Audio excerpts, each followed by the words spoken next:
Hablemos de migración y seguridad. Saludo con mucho gusto a Vanessa Cárdenas, analista internacional. Vanessa, ¿cómo estás? Qué gusto saludarte. Muy bien, Alejandro, con mucho gusto de acompañarte a ti y a todo tu auditorio.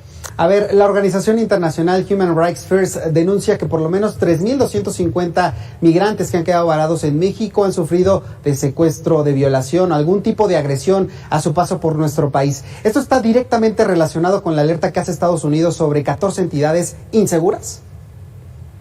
Así es, Alejandro, es una preocupación que ya tenemos mucho tiempo de estar recibiendo recomendaciones de los organismos internacionales, también de las ONGs aquí en el país, acerca de todo este problema que no nada más es social para los migrantes, sino que ataca directamente a la población mexicana al exacerbar el crimen organizado. Vemos que la forma en que cruzan más del 90% de estos migrantes que buscan llegar a Estados Unidos y que por lo tanto enfrentan un largo camino desde la frontera sur hasta la frontera norte, está plagado de bandas. Tenemos más de 20 bandas de tráfico de migrantes, de trata de personas, y que están directamente vinculadas también con el tráfico de órganos, violaciones sexuales y muchos otros crímenes relacionados con este evento, que finalmente pues genera una gran cantidad de dinero y que también impacta en la corrupción,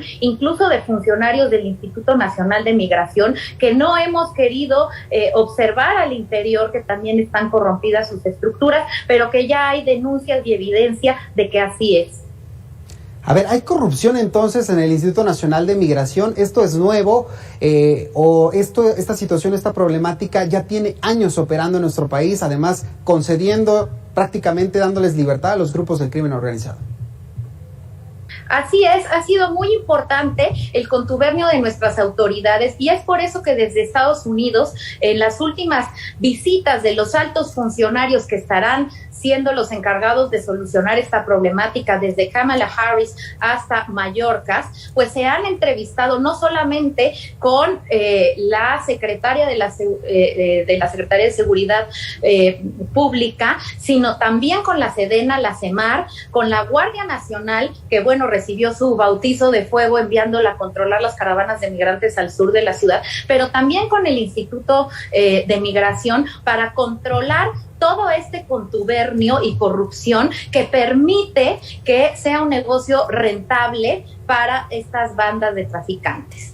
A ver, Vanessa, me llama la atención esto que dices sobre Kamala Harris. Estuvo en nuestro país en esta conferencia, dijo que se habló con el presidente de poder dar recursos en la frontera sur, en estos países centroamericanos, para incentivar que la gente se quede en sus países, que no vayan a Estados Unidos, que no pasen por México, pero poco se habló de esta, pues de alguna forma, mano dura que intentará forzar Estados Unidos para México, uno, para regular el flujo y dos, para proteger a esta comunidad migrante.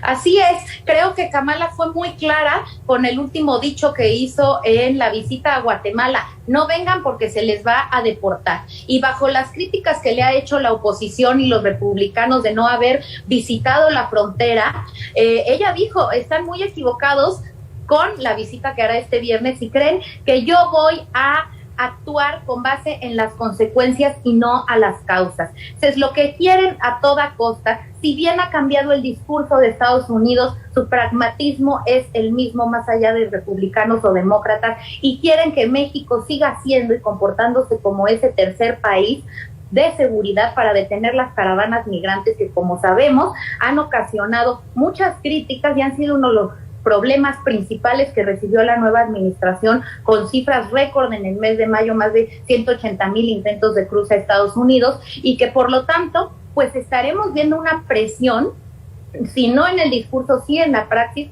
de parte del gobierno norteamericano. Y tan es así que tuvimos que ceder a enviar a la Guardia Nacional, y que si bien, bueno, hay una parte positiva, que es que llegó con la cartera abierta Kamala Harris repartiendo dinero para atacar estas causas, bueno, pues también nos exigirán mucha más cooperación. También estuvo en estos días altos funcionarios de la CIA, Cohen, en México, porque sabemos que tenemos puntos pendientes ahí después de atacar la actuación de estas instancias de seguridad en Estados Unidos y que respondieron diciendo que hay muy poca cooperación del gobierno mexicano para los temas de seguridad, específicamente en la fronteriza, porque hay una gran corrupción y se sabe que están vinculados altos funcionarios con estos temas. Entonces, habrá esta parte positiva, sí, recursos para atacar las causas estructurales como la pobreza, la inseguridad, pero también vamos a ver esta parte coercitiva, de presión, para que utilicemos nuestros mecanismos de seguridad y frenemos esta migración que poco les importa, hay que decirlo, que se quede en México. Finalmente tengo unos segundos, Vanessa.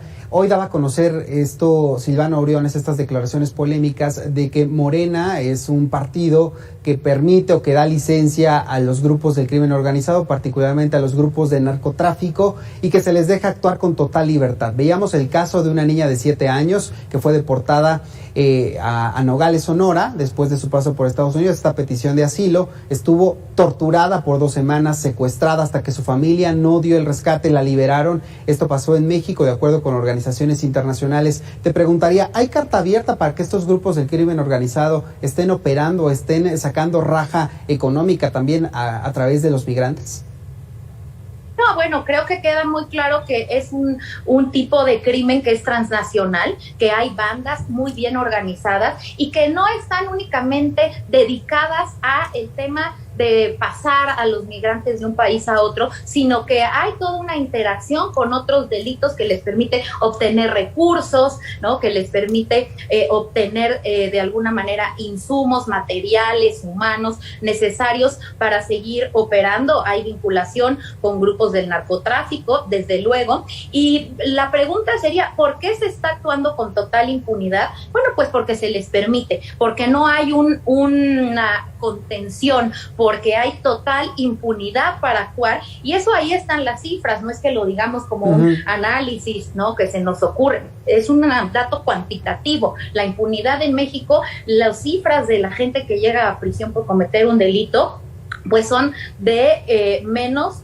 del 5%. Entonces, no solamente se actúa dando carta abierta cuando se hace algo, cuando hay un diálogo abierto con el crimen, sino también cuando no se hace algo, cuando vemos una falta de estrategia, cuando vemos que hay falta de evidencia de que el uso de las Fuerzas Armadas funcione en la lucha contra la seguridad pública y se utilizan, bueno, pues de alguna manera estamos llamados al fracaso en el combate a la delincuencia, y esto pues sí les abre la puerta para que sigan operando e incluso que suban la violencia cada vez y vayamos escalando. Vanessa, te agradezco mucho estos minutos, como siempre, estas reflexiones aquí en Mega Noticias. La agradecida soy yo, Alejandro, por poder platicar contigo y tu auditorio. Buenas noches. Buenas noches, ya sabe que puede recuperar estas conversaciones en nuestras redes sociales. Hacemos una pausa, regreso con información metropolitana.